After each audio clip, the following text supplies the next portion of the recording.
Welcome to my friends. Om Namah Shivaya. North Atlantic treaty organisation NATO ఎన్ని సభ్య దేశాలు ఉన్నాయి? నాటో ప్రధాన కార్యాలయం ఎక్కడుంది? That is the major concept right now because NATO is the most important in nowadays. NATO అన్న OTAN అన్న రెండిట్లో ఒకటే. నాటో ఫుల్ ఫామ్ వచ్చేసి North Atlantic treaty organisation. And OTAN అన్నా కూడా ఆర్గనైజేషన్ ట్రీటీ అట్లాంటిక్ నాడే అనేది ఉంటుందన్నమాట. అయితే ఇందులో కమ్ టు ద పాయింట్, ఇందులో ఈ నాటో అంటేనే it is a form of a army. ఇది ఒక సైనిక కూటమి. It is started in 1949 April 4th. Headquarters వచ్చేసి బ్రజెల్స్. ఎప్పుడు స్టార్ట్ అయింది? 1949 April 4th. 12 దేశాలు ఉన్నాయి. ఆఫ్టర్ లాస్ట్ 2023లో 31 ఫిన్లాండ్, 32 స్వీడన్ దేశాలు యాడ్ అయ్యాయి. అయితే 1939 to 1945 సెకండ్ వరల్డ్ వార్ జరిగింది కదా. ఆ వరల్డ్ వార్లో ఐరోపా దేశాలు బాగా ఇబ్బంది పడ్డాయి. ఈ పాశ్చాత్య దేశాలన్నీ కలిపి అంటే ఒక భద్రత పర్పస్ కోసము ఒక దేశాన్ని ఒక కూటమిని ఫామ్ చేసాయి. అయితే ఆ పాశ్చాత్య దేశాల సమిష్టి భద్రత కోసం ఒక కూటమిని ఏర్పాటు చేశాయి. 2026 అమెరికా ఈ నాటోని స్టార్ట్ చేసింది అమెరికా. వాషింగ్టన్ డీసీలో ఈ నాటోని ప్రిపేర్ చేశారు. అయితే ఈ నాటోలో బ్రెజిల్స్, కెనడా అయితే ఇందులో నాటోనే వెళ్ళిపోవాలని అనుకుంటుంది. ఎందుకని? Come to the point. 12 Brazils, Canada, Denmark and France, Italy, Iceland, Luxembourg, Netherland, Portugal, United Kingdom and United States ఇందులో మేజర్ కాన్సెప్ట్గా. లాస్ట్ ఉక్రెయిన్కి రష్యాకి మధ్య గొడవ జరిగింది కదా. అప్పుడు ఉక్రెయిన్కి రష్యాకి గొడవ జరిగినప్పుడు 1982లో స్పెయిన్, 1999లో సెర్బియా, హంగరియా, 1924 ఎస్టోనియా, లాత్వియా, 2019లో అల్బేనియా, ఇవన్నీ కొన్ని దేశాలు ఇందులో యాడ్ అయ్యాయి. అయితే నాటో చేరడానికి అంటే రష్యాకి ఉక్రెయిన్కి గొడవ జరిగింది కదా. నాటోలో చేరడానికి చాలా ట్రై చేసింది ఉక్రెయిన్. బట్ దాన్ని అడ్డుకట్ట వేయడానికి ఫస్ట్ ఉక్రెయిన్ చాలా ట్రై చేసింది. నాటోలో చేరడానికి చాలా ట్రై చేసిన ఉక్రెయిన్ని అప్పుడు అందుకని వాళ్ళిద్దరికి రష్యాకి ఉక్రెయిన్కి గొడవలు జరిగాయి. 1949 నుండి April 4th అమెరికా వాషింగ్టన్ డీసీలో North Atlantic treaty organisation means నాటోని అటాన్ అని కూడా అంటారు. అది April 14th అమెరికాలో వాషింగ్టన్ డీసీలో ఈ నాటో అనేది స్టార్ట్ అయింది.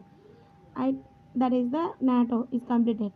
నెక్స్ట్ సెకండ్ టాపిక్ వచ్చేసి international sports development and speech day. International sports development means ఇది ఏ ఇయర్లో స్టార్ట్ అయ్యింది? బేసికలీ 2014 April 6న స్టార్ట్ అయ్యింది. ఫస్ట్ దీని థీమ్ ఏంటి? Building bridges and breaking barriers. దీనికి థీమ్ని ఇంగ్లీష్లోనే గుర్తుపెట్టుకోవాలి. ఏ లాంగ్వేజ్లో ఇచ్చారో ఆ లాంగ్వేజ్లోనే గుర్తుపెట్టుకోవాలి. ఇది కన్వర్ట్ టు ఎనీ లాంగ్వేజ్ మీరు మిస్ అయ్యే ఛాన్సెస్ ఉంటుంది. అందుకని దీనికి మళ్ళీ sustainable development and then sustainable development means ఆరోగ్య సామాజిక మార్పు కార్యక్రమం. ఈ కార్యక్రమానికి ఎవరు సపోర్ట్ చేశారు? బేసికల్గా ఇంటర్నేషనల్ స్పోర్ట్స్ డెవలప్మెంట్ అథారిటీకి బాగా సపోర్ట్ చేసిన వాళ్ళు United nation divisions for inclusive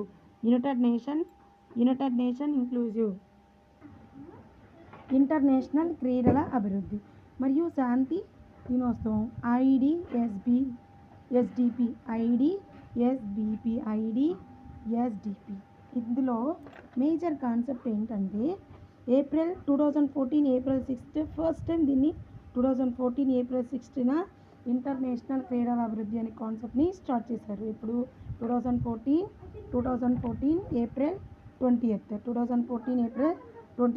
దీన్ని స్టార్ట్ చేశారు. 2014 April 20th ఇంటర్నేషనల్ క్రీడా అభివృద్ధి అండ్ శాంతి దినోత్సవం అనేది స్టార్ట్ చేశారు.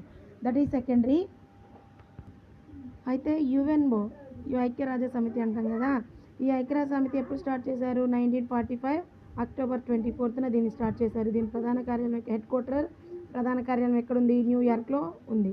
ప్రధాన కార్యదర్శి ఎవరు? దానికి మెయిన్ చైర్పర్సన్ ఉంటారు కదా, ఆంటోనియో గుటెరస్. ఎవరు? Antonio Guterres. బిఫోర్ ఆయన జింబాబ్వేకి చెందిన ఆయన పెద్ద కాంట్రవర్షియల్. ఈ ఆంటోనియో గుటెరస్ అని అతను ఈజిప్ట్కి చెందిన అతను 2030 కల్లా సుస్థిర అభివృద్ధి కార్యాచరణ ప్రణాళిక ప్రారంభించారు. అయితే మొత్తం టోటల్ అంటే మెయిన్ కాన్సెప్ట్స్ ఉంటాయి కదా. First goal number 1 good health, అంటే international goal 1 good health and well being. Goal 2 gender equality. Goal 3 and reduce inequalities. Goal 4 peace and just strong instruction. That's it. Rongali Bihu అనేది 3 టైప్స్లో అస్సాంలో జరుగుతాయి. ఫస్ట్ వన్ అస్సాం వచ్చేసి రొంగాలి బిహు బోగ బిహు అంటారు. దీన్ని first ఎక్కడ జరుపుకుంటారు? అంటే నూతన అంటే ఏప్రిల్ 4న జరుపుకుంటారు. ఇది నూతన new year celebrations. Next Rongali Bihu ఒకటి, కొంగాలి బిహు ఒకటి. కట్టి బిహు వచ్చేసి పంట సంరక్షణ అక్టోబర్లో జరుపుకుంటారు. మాఘ్ బిహు ఇది మాఘమాసంలో పంట చేతికొచ్చేసిన తర్వాత 3 టైప్స్గా ఇది జరుపుకోవడం జరుగుతుంది. ఓకేనా? రొంగాలి బిహు, కట్టి బిహు అండ్ మాఘ్ బిహు. మార్చిలో యూపీఐ ఉంది కదా, unified interface payment. Unified payment మార్చిలో 2684 lakhs crores సంపాదించాడంట. అంటే యూపీఐ పేమెంట్ అంటే యూనిఫైడ్ పేమెంట్ ఇంటర్ఫేసెస్. ఇది మార్చిలో 2684 lakhs crores సంపాదించిందంట. ఇది స్టార్ట్ చేసింది 2026. దీన్ని సపోర్ట్ చేసింది national payments corporation of India NCPC. ఇది national payments corporation of India 2008 head quarter Mumbai. RBI దీని కేంద్రంగా పనిచేస్తుంది. ఆర్బీఐ స్టార్ట్ చేసింది 1935. దీనికి హెడ్ క్వార్టర్ వచ్చేసి ముంబై. గవర్నర్ సంజయ్ మల్హోత్రా.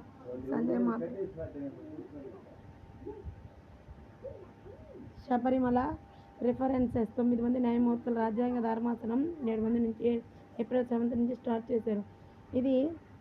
ఇది రాజ్యాంగబద్ధ సంస్థ. ఆర్టికల్ 5లో 2024లో ప్రశ్నించే విధంగా రాజ్యాంగంలోని విషయాలు సవాలు చేస్తే దాన్ని పరిష్కరించడానికి 5 జడ్జెస్ ఉన్న ధర్మాసనం ఏర్పాటు చేస్తారు.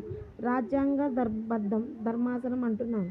రాజ్యాంగబద్ధం అంటే ఏ సెక్షన్లో ఉంటుంది? ఆర్టికల్ 4 5th సెక్షన్లో ఇప్పటి వరకు 5th ఆర్టికల్లో ఉంటుంది. ఇప్పటి వరకు అతిపెద్ద ధర్మాసనం వచ్చేసి కెనడా కేశవానంద భారతి వర్సెస్ కేరళలో 1973 పెద్ద ధర్మాసనానికి హెడ్ అంటే సుప్రీంకోర్టు ప్రధాన న్యాయమూర్తి 53వ సూర్యకాంత్. ఇతని తర్వాత వచ్చేసి నాగరత్నమ్మ అనే ఆవిడ రాబోతుంది. అయితే ఈ దీపక్ మిశ్రా బెంచ్ 2018లో దీన్ని తీర్పునిస్తే ఇప్పుడు దాని గురించి ఆ కేసుని రివైజ్ చేయడానికి ప్లాన్ చేస్తున్నారు. రాజ్యాంగ ధర్మాసనం ఏ ఆర్టికల్? 145 ఆర్టికల్ క్లాస్ 3 145 ఆర్టికల్ ఏర్పడింది.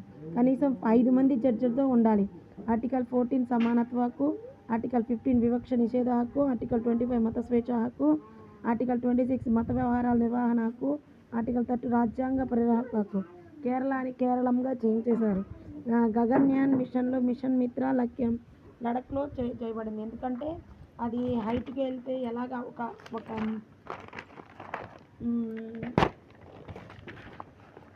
నెక్స్ట్ ఇస్రో ఎప్పుడు స్టార్ట్ అయింది? 1969 బెంగళూరులో. నమో డ్రోన్ దీదీ మహిళా స్వయం ఉపాధి. అందులో ఎంతమంది 80% ఇస్తారంట. దీన్ దయాళ్ అంత్యోదయ యోజన జాతీయ క్రీడా జీవనోపాధి 2011. దీన్ దయాల్ని 2011లో స్టార్ట్ చేశారు. వ్యవసాయ మౌలిక సదుపాయాన్ని 2020 దీనికోసం చేశారు. వ్యవసాయం మరియు రైతు సంక్షేమ మంత్రిత్వ శాఖ న్యూఢిల్లీలో శివరాజ్ సింగ్ చౌహాన్ సహాయంతో చేశారు.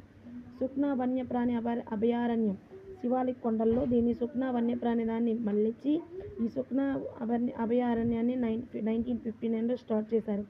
ఇది ఎక్కడుందంటే చండీగఢ్ అనేది గ్రిడ్ ప్రాంతం పంజాబ్ హర్యానా రాజధానిగా ఉంటుంది. గ్రిడ్ అంటే చదరంగం ఉంటుంది కదా, ఆ చదరంగం ఎలా ఉంటుందో అలానే ఈ చండీగఢ్ అనే రాజ్యం కూడా ఉంటుంది. నెక్స్ట్ చండీగఢ్ సీఎం ఎవరు తెలీదు. అరుణాచల్ ప్రదేశ్ అడవుల్లో 3 కొత్త పింక్ పురుగులు ఉన్నాయి. మెగలోపైనస్ మిథున్, మెగలోపైనస్ పింకు, మెగలోపైనస్ మిథున్, మెగలోపైనస్ మైక్రాన్ అనే పురుగులు ఉంటాయి. ఈ అరుణాచల్ ప్రదేశ్ సీఎం వచ్చేసి పేమా ఖండు, గవర్నర్ వచ్చేసి పర్నాయక్. ఇది ఏ స్టార్టంలో స్టేట్గా ఇచ్చారంటే 1987లో స్టేట్గా ఇచ్చారు. నెక్స్ట్ వచ్చేసి ఏ తెగ జువాంగ్ తెగ ఒడిశాలో ఉంది. అయితే ఒరిస్సా సీఎం ఎవరు? మోహన్ చరణ్ సింగ్. ఒరిస్సా సీఎం మోహన్ చరణ్ సింగ్. గవర్నర్ వచ్చేసి హరిబాబు. ఒరిస్సాలో మొత్తం 13 తెగలు ఉన్నాయి. త్రూఅవుట్ వరల్డ్ 75 తెగలు ఉంటే షెడ్యూల్ వైజ్గా 62 షెడ్యూల్స్ తెగలు ఉన్నాయి. టోటల్ ఇండియాలో 75 తెగలు నివసిస్తున్నాయి. బేటీ బచావో బేటీ పడావో 2015లో హర్యానా రాష్ట్రం నుండి స్టార్ట్ చేశారు. పోషణ అభియాన్ 2018, మిషన్ శక్తి ఒడిశాలోని మహిళా సాధికార కార్యక్రమాన్ని. ఆర్టికల్ 20 జీవన హక్కు, ఆర్టికల్ 15 మహిళలు పిల్లల కోసం స్పెషల్ నిబంధనలు. ప్రధానంగా కేజీమియార్ జిల్లాలో, వేస్కల్ జిల్లాలో ఇది స్టార్ట్ చేశారంట. జువాంగ్ తెగ ఒడిశాలో ఉంది. Odisha CM Mohan Charan Singh, governor Haribabu. Arunachal Pradesh CM Pema Khandu. Okay, Raja Ravi Varma Yashoda Krishna అనే ఆర్ట్కి 167.2 కోట్లు పోయిందంట. అది 8 మిలియన్లు అమౌంట్ వచ్చిందంట. ఇది ఎప్పుడు వేశారు? కేరళలో అక్టోబర్ 1906న వేశారు.